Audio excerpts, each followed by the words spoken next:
noite a todos, na graça e na paz do nosso Senhor Jesus, amém?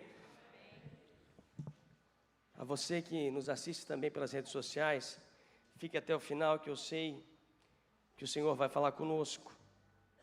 Eu estava até minutos atrás meio duvidoso no que eu ia trazer hoje, tinha dois textos ali, um totalmente diferente do outro. E na primeira canção o Senhor já mostrou. A primeira canção que já foi entoada aqui, a resposta veio. Que diminua eu. Que o Senhor cresça cada dia mais nas nossas vidas. Amém? Abra sua Bíblia comigo. 2 Crônicas, capítulo 26. Vamos ler só o verso 16, porque a mensagem é meio extensa e o texto é meio longo, que diz assim, 2 Crônicas 26, verso 16, que fala assim: mas havendo-se já fortificado, em outras versões, ficado poderoso, exaltou-se o seu coração até se corromper, ou para sua ruína, e transgrediu, ou seja, quebrou o mandamento contra o Senhor seu Deus, porque entrou no templo do Senhor para queimar incenso no altar do incenso. Senhor Deus e eterno Pai, em nome de Jesus, Pai, essa é a Tua palavra, a palavra que já falou no meu coração e que vai falar aos nossos corações. Prepara-nos, Senhor, porque queremos cear contigo, Senhor, de corações limpos, que o nosso eu seja tirado, mas que permaneça em nós apenas o Teu Espírito. Amém? Capítulo 26. Vou começar tomando água, porque a boca já está seca, né, Éder? O Éder está aí? Não ouvi. Queridos, a Bíblia fala aqui de um rei que reinou em Judá 52 anos. O segundo maior reinado. Um tempo longo. E até então, ele fez como seu pai havia feito. Seu pai havia reinado menos tempo, mas ele fez o que o seu pai havia feito. Ele fez o que era reto aos olhos do Senhor. Ele fez o que era reto aos olhos do Senhor. Ele agiu com obediência. E o temor a Deus, a palavra fala que é o princípio da sabedoria. Então ele agiu com temor diante de Deus, diante das palavras do que o profeta Zacarias havia falado. Lá em Zacarias, no capítulo 1, verso 3, diz assim: portanto, dize-lhe, tornai-vos para mim, diz o Senhor dos exércitos, e eu me tornarei para vós, diz o Senhor dos exércitos. E eu creio que ele toma essa palavra e diz assim: ei, eu tenho um general, tem um Deus aqui que vai fazer por mim, porque ele é um Deus de guerra. Ele se apresenta aqui como o Senhor dos exércitos. E este homem, Uzias, ele tem tudo nas mãos, ele faz tudo certo. E quanto de nós que obedecemos ao Senhor, e quando começamos a fazer as coisas de maneira certa, vimos que as coisas começam a contribuir ao nosso favor. Porque a palavra de Deus fala isso, que tudo contribui ao nosso favor. Paulo fala isso. Quando nós estamos posicionados com o que Deus quer para a nossa vida. E ele faz, e ele busca ao Senhor. Enquanto buscou ao Senhor, ele prosperou. E a prosperidade na Bíblia vai além da prosperidade que foi pregada para nós aqui na década de 90 em diante, porque muito se pregou sobre prosperidade, uma barganha com o Senhor, uma barganha com Deus, mas não é isso, a prosperidade vai além. A prosperidade com Deus é um sentimento de completo, onde nós somos completos em todos os sentidos. Prosperamos na vida sentimental, na financeira também, mas prosperamos espiritualmente, porque aí é que a gente deve prosperar, quando prosperamos no Espírito, com o Espírito. E esse homem prospera, Israel prospera, ou melhor, Judá prospera, porque o reino ali está dividido. Israel já está sendo tomado, e Judá ainda, o reino de Judá ainda está sob o comando do Senhor, e enquanto o povo, enquanto os reis, ou melhor, seguem a Deus. Enquanto nós seguimos a Deus, o Senhor tem controle da nossa vida. Quando nós nos afastamos dele, nós perdemos o controle. Ele, na verdade, sai de cena e a gente caminha por conta própria e nos perdemos com certeza na caminhada. E a Bíblia fala que ele reconstruiu cidades. Fala da cidade de Elate. Se você puder em casa, leia esse capítulo 26. Eu não tenho tempo para ler aqui.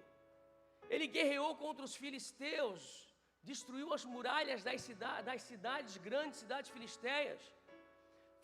Os filisteus eram os maiores inimigos de Israel. Ele foi lá e destruiu os muros e deixou eles suscetíveis a qualquer um. Então eles não tinham tempo de pensar em guerrear contra Judá, porque eles tinham sido deixado eles de uma forma muito vulnerável. Deus ajudou eles contra os árabes. Os amonitas, que eram um povo cruel da época, lhe pagavam tributos. Então o Senhor prospera muito. O Senhor dos exércitos, ao qual falou com ele através do profeta, e ele entendeu, prosperou muito ele nessa questão. Na questão militar, ele se torna uma estrutura militar muito grande. Construiu muitas cisternas, poços, porque ele tinha muito gado, muitas lavouras. Tinha 2.600 líderes de guerra e 307.000 soldados.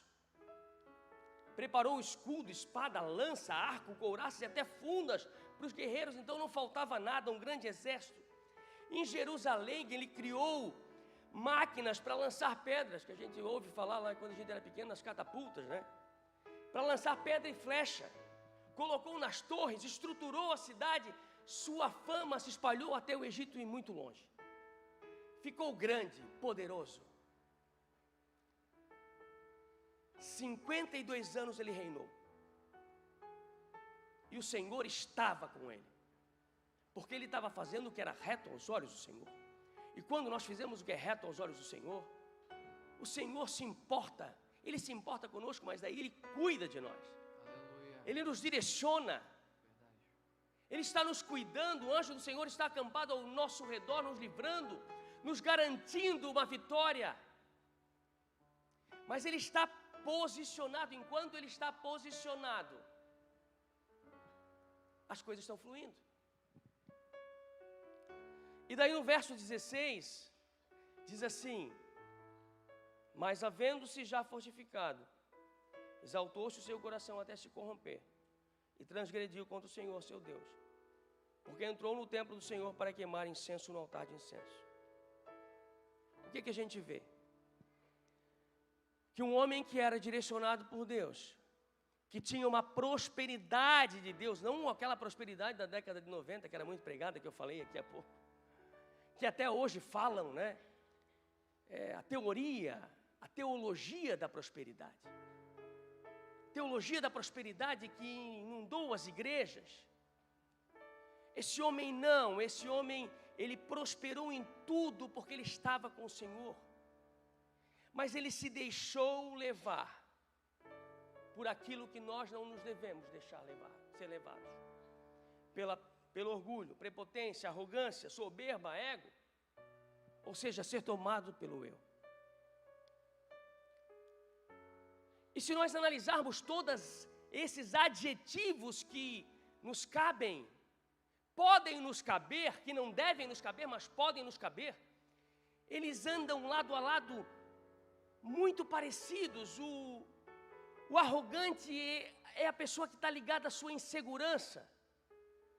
A pessoa arrogante é aquela que ela não domina as coisas, mas ela não se humilha a tal para dizer o seguinte: eu não sei, podes me ajudar?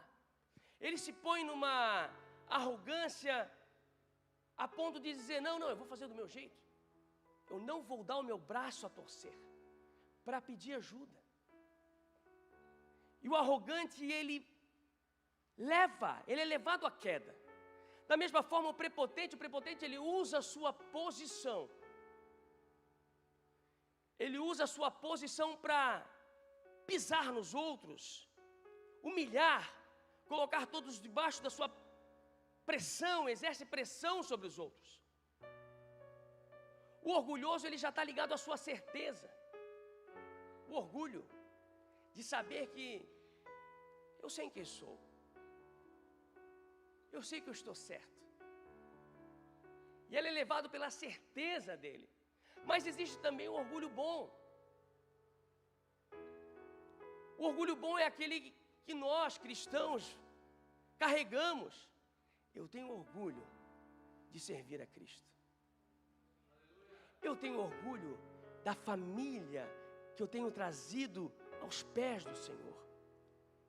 Eu tenho orgulho da pessoa que eu me tornei em Cristo. Eu tenho orgulho que da onde eu saí, para lá eu não volto mais. Eu tenho orgulho de o Senhor ter me dobrado ao Senhor e ter sido alcançado por Ele. Então o orgulho é a questão da certeza, daquilo que eu carrego de certeza. Mas tem o orgulho que leva à soberba, que te leva à prepotência, ao egocentrismo, aquilo que não te faz mais ver o que é certo e o que é errado. E a soberba é a manifestação do orgulho. A pretensão, a altivez, né? Superioridade, a autoconfiança exagerada. Saber que não, eu sou eu posso, eu conquistei. Por isso que eu estou aqui e as pessoas se inflam, se inflam ao longo da caminhada. E o ego, que está tudo embutido dentro, é quando o indivíduo, ele carrega tudo isso e ele já não consegue ver mais a si mesmo. Ele acha que tudo gira em torno dele. Tudo gira em torno dele, é o egocentrismo, a vaidade, a soberba, a prepotência, tudo gira em torno dele. Então ele já não consegue mais ver os seus erros, não consegue mais ver, ele acha que tudo é ao seu redor. Em 1985, o nosso amigo ali, a gente discutiu aqui no final do culto, o Alex, nosso irmão Alex, nós discutimos, falamos sobre isso. No 1985, foi feito, estava no Netflix, tinha uma canção que foi criada por grandes, e eu sempre falo que os americanos, eles devem ter recebido o dom, a bênção da musicalidade, porque tudo em inglês fica mais bonito. A gente mesmo transfere as músicas do inglês para cantar aqui. Os louvores, a maioria das canções que nós cantamos aqui vem dos norte-americanos. Em 1985, eles vendo a fome na África, alguns pop stars da época, Michael Jackson e Lionel Richie, eu acho que um dos cantores, eles resolvem fazer uma canção. E o nome da canção é We Are the World. Nós somos o mundo. Depois de You Are the Children, nós somos as crianças. E todo mundo já ouviu essa canção. Nascida em 1985. Grandes cantores. Eles fizeram uma logística, porque ia ter numa cidade dos Estados Unidos um evento e que estariam todo mundo reunido ali para conseguir trazer essas pessoas ali para reunir 40, 50 vozes, as vozes mais famosas do mundo, para cantar uma única canção, gravar um LP e vender para gerar recurso, para ajudar na fome da África. Uma ação excelente, né? Se fosse feito bastante coisas assim, em função de pessoas, amém. E fizeram isso, e entraram para cantar Diana Ross, Tina Turner, pessoas popstar do rock da época. E uma coisa que me chamou a atenção, que eles colocaram para conseguir lidar com o ego de cada um, porque cada um se sentia um popstar. Para cada um que estava ali, o mundo girava em torno de si. Para cada pessoa daquela que tinha milhões de seguidores, e não é a situação de hoje, que hoje é maior ainda porque está tudo online. E eles colocaram uma plaquinha lá, diziam um cartaz dizendo assim: deixe seu ego lá fora. Deixe seu ego lá fora.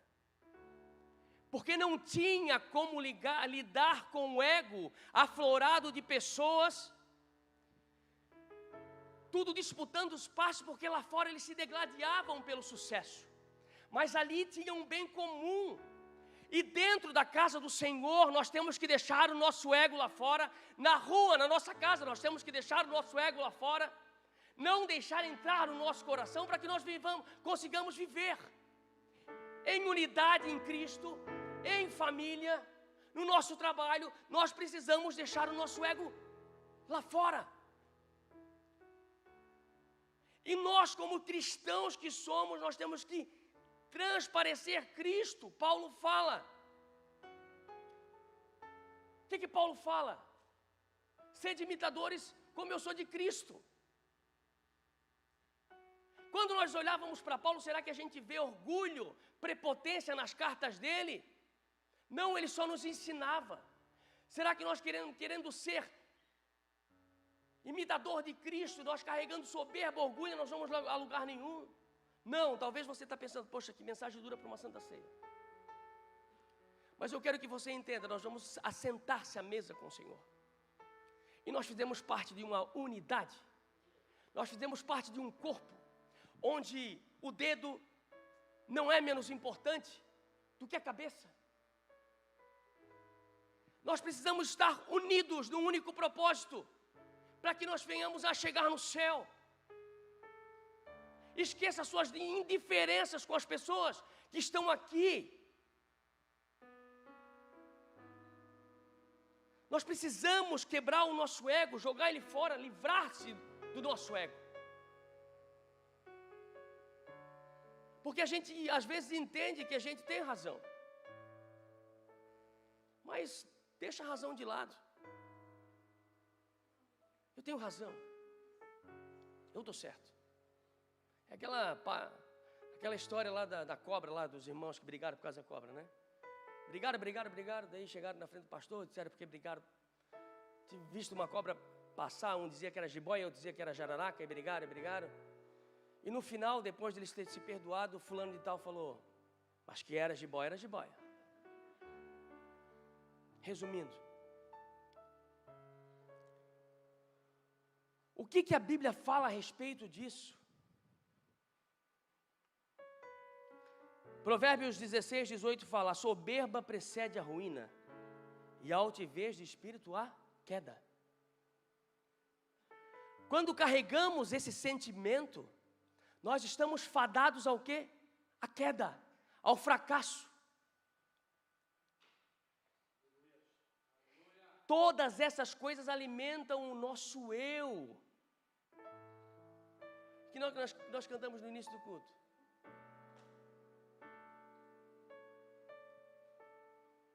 Qual foi a primeira canção lá? Mais de ti e menos de mim. Mais de ti e menos de mim. Quando o Senhor entra, tem que sair o nosso eu. O nosso eu tem que sair. Tem que prevalecer o Espírito. Tem que prevalecer o Espírito em nós.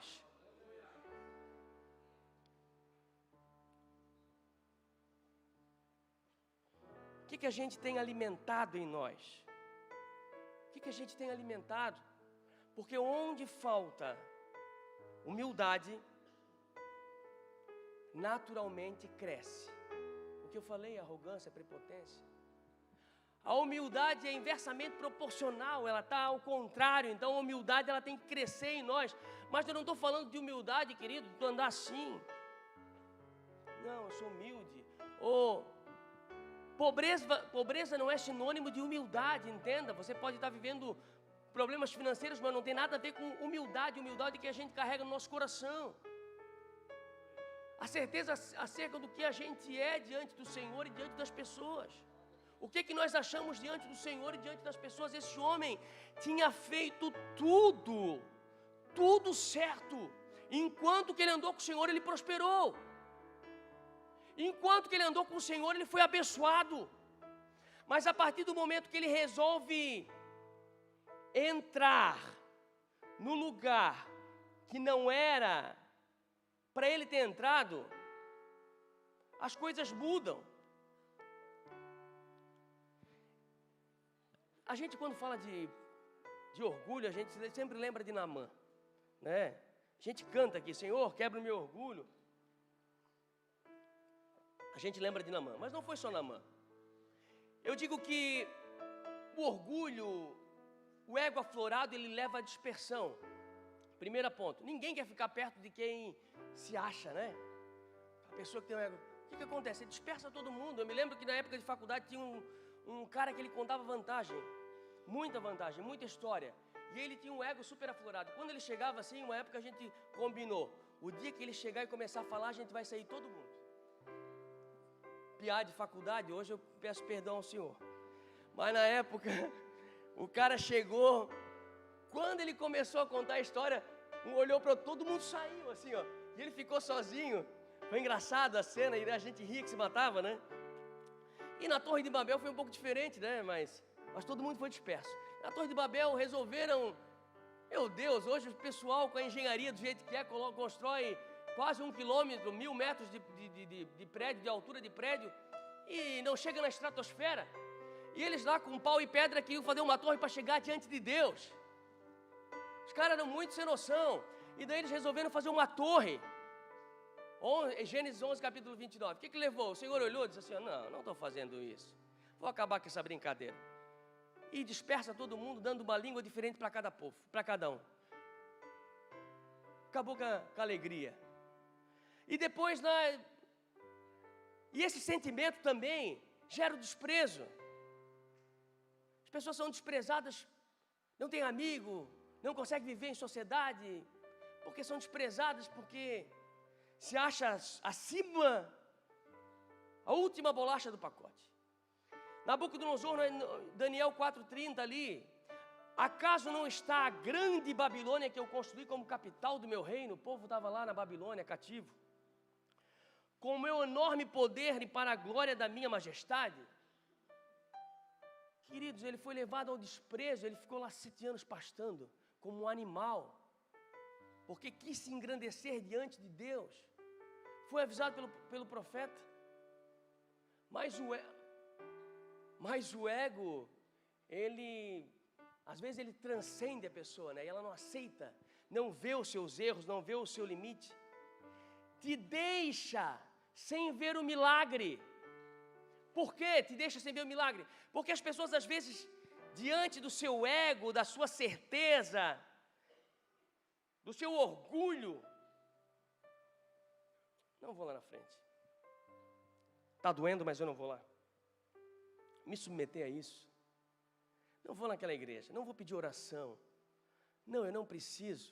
Não estou falando de nós aqui, mas de pessoas lá fora, que não conseguem entender que nós pregamos uma mensagem que não é uma simples mensagem, mas é poder de Deus, porque o Evangelho é poder de Deus, para mudar vidas e corações, para mudar histórias, para mudar a vida de pessoas, para dar um novo sentido, um novo caminhar. E Naamã, porém indignado, retirou-se dizendo, eis que pensava eu, certamente ele sairá a ter comigo, por-se-á em pé, invocará o nome do Senhor seu Deus, passará a sua mão sobre o lugar e curará o leproso. Não são porventura Abana e Farfar, rios de Damasco, melhores que todas as águas de Israel? Não poderia eu lavar-me neles e ficar purificado? Assim se voltou e se retirou com indignação. Ele quase perdeu a bênção, pelo seu orgulho, pelo seu ego, pela sua certeza, de dizer o seguinte, não, o profeta só falou, Ele tinha que ter vindo aqui, colocado a mão, ele não recebeu a palavra. Ele esperava algo mais e às vezes só uma palavra basta. O centurião pediu de Jesus só uma palavra, eu já falei aqui as semanas passadas. Uma palavra só bastou, ele queria só uma palavra para que o seu servo fosse curado. Então, às vezes, esse ego aflorado nosso nos faz perder vitórias, perder bênçãos, perder o milagre. E pode nos levar também à queda. Quem é que caiu diante do seu orgulho? Lúcifer. Seu coração tornou-se orgulhoso por causa da sua beleza e corrompeu a sua sabedoria por causa do seu esplendor. Ezequiel 28, 14, 17. Subirei aos céus, erguerei o meu trono acima das estrelas de Deus. Me assentarei no monte da Assembleia, no ponto mais elevado do Monte Santo. Subirei acima das nuvens mais altas e serei como Deus o Altíssimo. Isaías 14, 13 e 14. O próprio Lúcifer caiu com 1/3 dos anjos e está aí hoje incomodando a gente. Seria diferente se ele não estivesse no cenário. Mas primeiramente, antes de lutar com Lúcifer, nós temos que lutar com nós mesmos. Nem tudo é Satanás. Nem tudo é Satanás. Ele coloca armadilhas. Mas muitas vezes nós caímos nós mesmos por causa do nosso ego. Porque não queremos nos humilhar, porque não queremos pedir ajuda, porque não queremos pedir uma direção, falar com um homem de Deus e pedir uma oração, nos colocarmos na presença. Hoje é noite de nos assentarmos à mesa, de analisarmos a nós mesmos e entendermos que nós precisamos um dos outros. A ceia é horizontal na unidade e vertical com Cristo. Somos um corpo, uma família, vivendo o compromisso do grande amor de Cristo. Eu preciso de ti, querido irmão, precioso és para mim, querido irmão. E o que nos leva a esse sentimento, né? A desobediência a Deus é o que mais alimenta o nosso orgulho. Quando nós começamos a desobedecer a Deus, nós começamos a alimentar o nosso orgulho. A gente acha que a gente já está andando por si só. Eu já sei, já estudei a palavra, tem que ser ao meu jeito. A soberba do homem o abaterá, mas a honra sustentará o humilde de espírito. O que nos leva a esses sentimentos? Esquecer da onde a gente veio. Esquecer da onde o Senhor nos tirou. Esquecer da onde o Senhor nos pegou e nos levantou. Esquecer quem na verdade somos. Pastor Marcos falou aqui no início de culto. Jó fala, né? Do pó eu vim, do pó eu voltarei, né? A gente nasce nu. E vamos retornar nu. Nasce frágil e vamos retornar frágil. Vamos chegar no final da velhice frágil.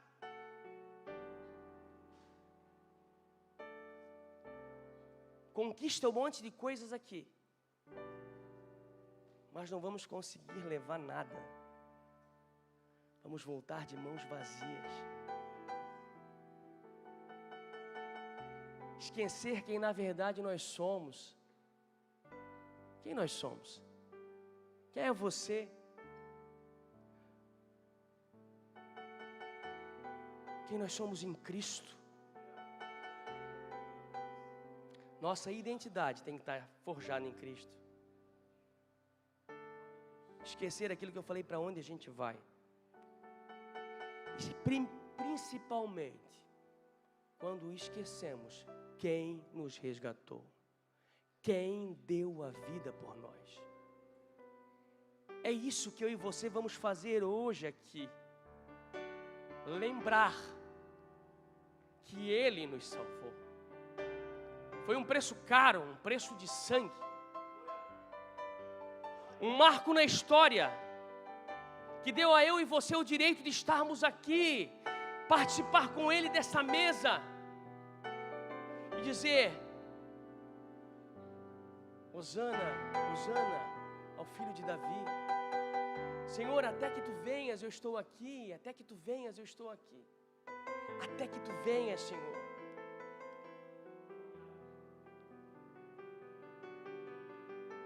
Como nos livrarmos desse sentimento? Vai dar tempo. Como nos livrarmos desse sentimento? Já falei lá atrás. Sede meus imitadores, como também eu sou de Cristo. 1 Coríntios 1:11, que Paulo falou. Imite ao Senhor. Imite ao Senhor. De sorte que não haja em vós o mesmo sentimento, de sorte que haja em vós o mesmo sentimento que houve também em Cristo Jesus, que sendo em forma de Deus, não teve por usurpação, ou seja, não quis ser igual, não quis se pôr no mesmo lugar, no mesmo patamar de Deus, mas esvaziou-se de si mesmo e tomou a forma de servo, fazendo-se semelhante aos homens, e achado na forma de homem, humilhou-se a si mesmo, sendo obediente até a morte e morte de cruz. Filipenses 1:5-8.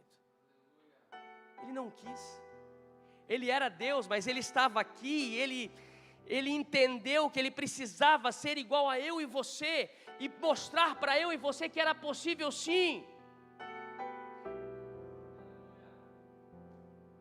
Tentar ser santo como Ele foi santo. Tentar. Precisamos tentar. Tiago 4:6 diz assim: humilhai-vos perante o Senhor, e Ele vos exaltará.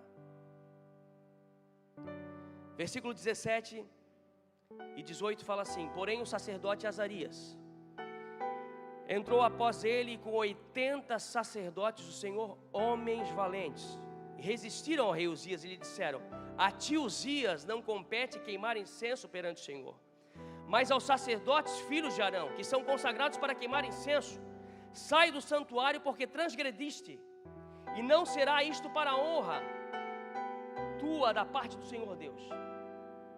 A Bíblia fala que Azarias, o sumo sacerdote, ele pega 80 homens valentes, 80 homens que não se renderam ao orgulho, ao rei, e não baixaram sua cabeça, porque nós precisamos nos levantar nos dias de hoje e não baixar a cabeça para o que o mundo está dizendo aí. O mundo está impondo certas situações como certas, e nós precisamos, como esses 80 homens, nos posicionar e dizer: não, eu sou servo do Senhor, eu não faço. Para você jovem que é mostrado todos os dias um manjar, preserve-se firme na presença do Senhor. Então Uzias se indignou e tinha um incensário na sua mão para queimar incenso. Indignando-se ele, pois contra os sacerdotes a lepra lhe saiu a testa, perante os sacerdotes na casa do Senhor, junto ao altar de incenso. Se você não entendeu aqui, agora você vai entender. Ele tinha feito tudo o que era bom, reto aos olhos do Senhor. E num simples momento, ele se enche de ego, de orgulho, e ele diz assim: eu vou fazer o que o sumo sacerdote faz. Eu vou chegar no altar porque eu vou entrar lá e vou queimar o incenso, sim, eu vou chegar diante de Deus. O problema é a motivação do coração. O problema não era ele ter queimado o incenso.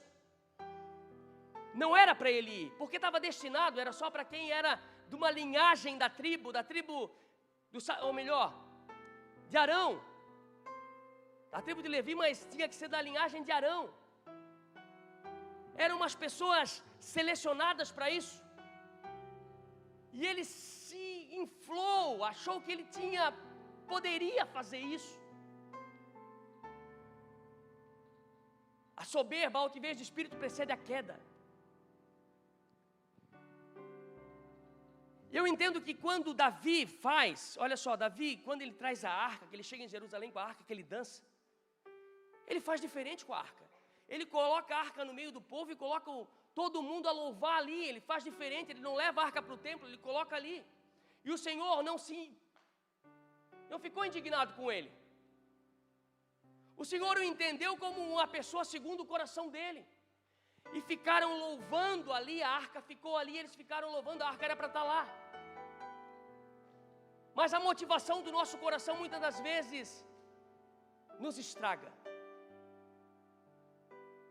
Quando ele fica indignado contra Azarias e dizendo assim, quem são vocês para me questionar? Às vezes a gente é assim, né? Esse rapaz aí que está querendo me questionar, não sabe nada, inocente. Às vezes é o Senhor querendo te alertar.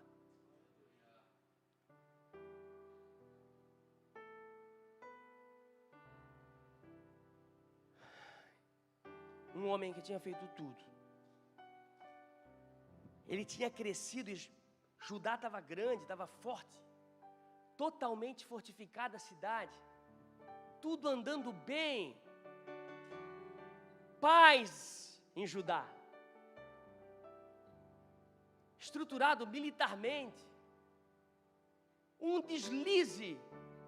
Colocou lepra na testa. Lepra significa o que? O pecado. Da onde o pecado surgiu? Do seu pensamento. Aflorou a lepra na testa, mostrando que da onde estava vindo as manifestações do pensamento, do coração. E às vezes fizemos tudo bonitinho, nos portamos como cristão bonitinho que somos, mas por dentro nosso pensamento todo é errado. Nos portamos com orgulho, com altivez de espírito, o egocentrismo lá em cima. Mas eu quero dizer o seguinte: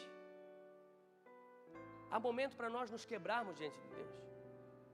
Que diminua eu e que Ele cresça em nós. Que diminua o nosso eu e que Ele cresça em nós. Que Ele cresça cada dia mais. Para finalizar, Isaías 6 diz assim: no ano em que morreu o rei Uzias, eu vi o Senhor sobre um alto e sublime trono, e a aba do seu manto enchia o templo. Os serafins estavam em cima dele, cada um tinha 6 asas. Com 2 cobriam seus rostos, com 2 cobriam seus pés, e com 2 voavam. Clamavam uns aos outros, dizendo: Santo, Santo, Santo, é o Senhor dos exércitos, e toda a terra está cheia da sua glória. No ano que morre o rei, Isaías estava sendo levantado ao ministério de profeta. Naquele tempo ele estava sendo levantado ao ministério de profeta. O Senhor aparece a ele, porque talvez o coração dele estivesse abalado, dizendo assim: Senhor, morreu esse grande homem aí. Foi um homem, 52 anos nós tivemos paz. Quem vai vir agora? Será que vai ser paz? Como será que vai ser? Como será que vai ser, Senhor? Morreu este homem. Grandes conquistas se foram e agora será que vai acontecer? Eu estou sendo chamado para essa função aqui. A aba da veste aqui se chama séquito. Cada rei que vai para a guerra, que ele conquista uma pátria, ele corta o vestido do rei oponente e costura o seu vestido. Cada vitória era uma aba de um rei. E o que Isaías vê? ele vê um rei que só a aba, que só o séquito enchia o templo. Era um rei que tinha ganhado todas as batalhas. Era um rei que não tinha perdido nunca. E que é para eu e você não se preocupar que o Senhor guerreia por nós. Talvez você tenha segurança em uma pessoa, segurança em alguém. O Senhor te diz, não. O Senhor Jesus te diz, eu venci o mundo. Vocês podem vencer também. Só a aba da veste do Senhor enchia o templo. Mostrava grandiosidade, ganhei. Incalculáveis vitórias do nosso Senhor. Talvez ele tivesse pensativo, dizendo assim, ei, e agora? Eu vou ser profeta numa situação em que não tem mais Uzias. Mas o Senhor veio e purificou ele. E purificou os seus lábios. E preparou-o para uma grande...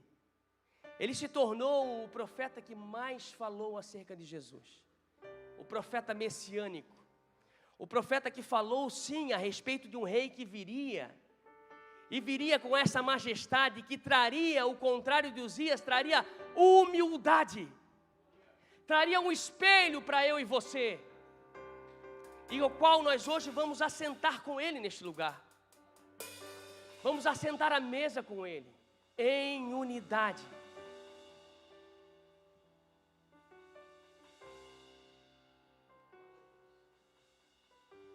O mesmo sentimento que houve em Cristo Jesus.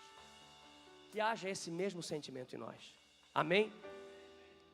Você entendeu? Amém. Minha filha falou que eu sou muito detalhista. Diz que eu tenho que ser mais breve, mais...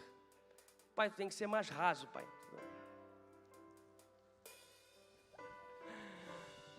Queridos, foi essa mensagem que o Senhor colocou no meu coração. E eu quero que a gente hoje sei, sabendo quem é o nosso rei, que a Ele nós devemos nos humilhar. E que devemos tirar de nós todo o ego. Livre-se do seu ego. Encha-se do Espírito. Deixe que o Espírito trabalhe por você. Na sua certeza, cale-se. Deixe que o Espírito fale por você. Há um tempo determinado para todas as coisas. O Senhor vai trabalhar na sua vida. Ele vai entrar, Ele vai modificar aquilo que precisa ser modificado. Vamos cantar? Se ponha de pé.